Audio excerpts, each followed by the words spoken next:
The Crickets. Chapter 15. Charlotte's Web. The crickets sang in the grasses. They sang the song of summer's ending, a sad, monotonous song. Summer is over and gone, they sang. Over and gone, over and gone. Summer is dying, dying.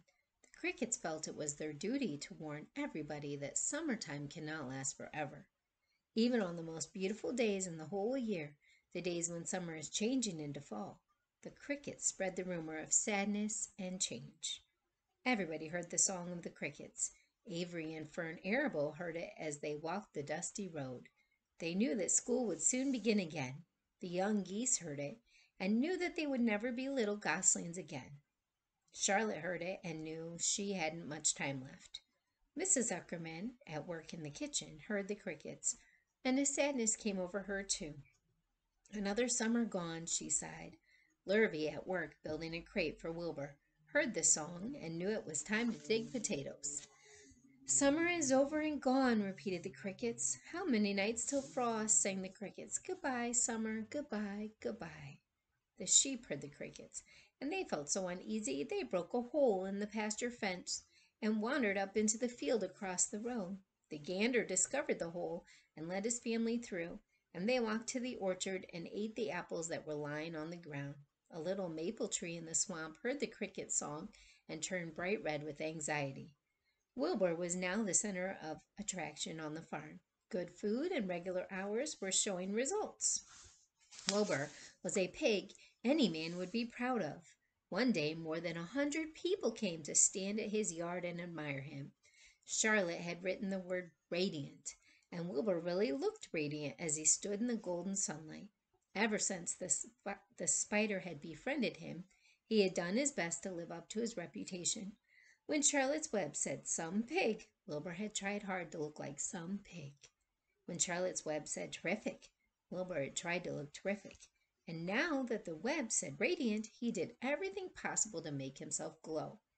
It is not easy to look radiant, but Wilbur threw himself into it with a will. He would turn his head slightly and blink his long eyelashes. Then he would breathe deeply, and when his audience grew bored, he would spring into the air and do a backflip with a half twist.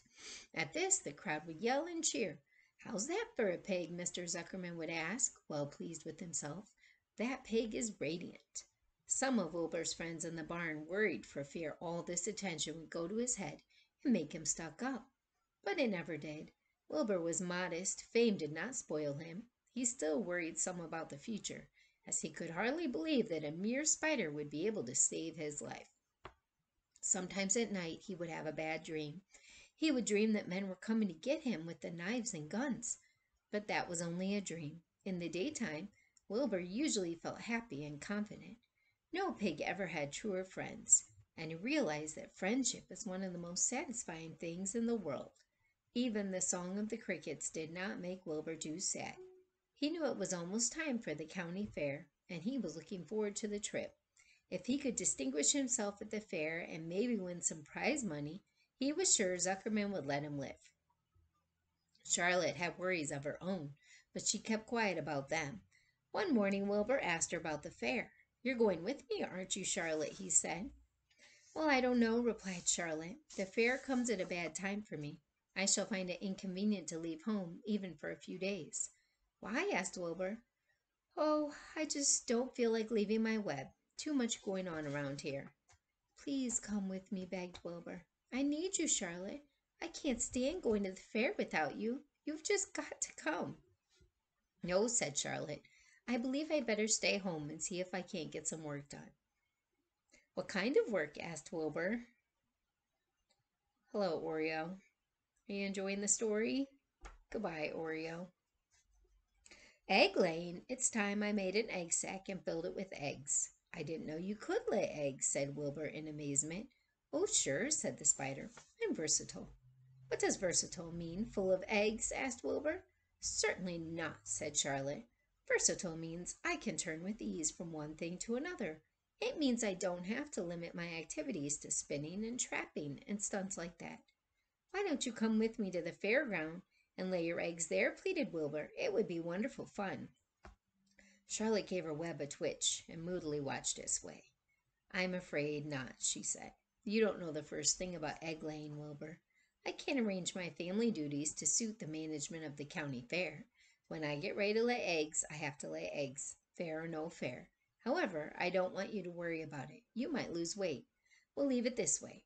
I'll come to the fair if I possibly can. Oh, good, said Wilbur. I knew you wouldn't forsake me just when I needed you most. All that day Wilbur stayed inside, taking life easy in the straw. Charlotte rested and ate a grasshopper. She knew that she couldn't help Wilbur much longer. In a few days she would have to drop everything and build the beautiful little sack that would hold her eggs.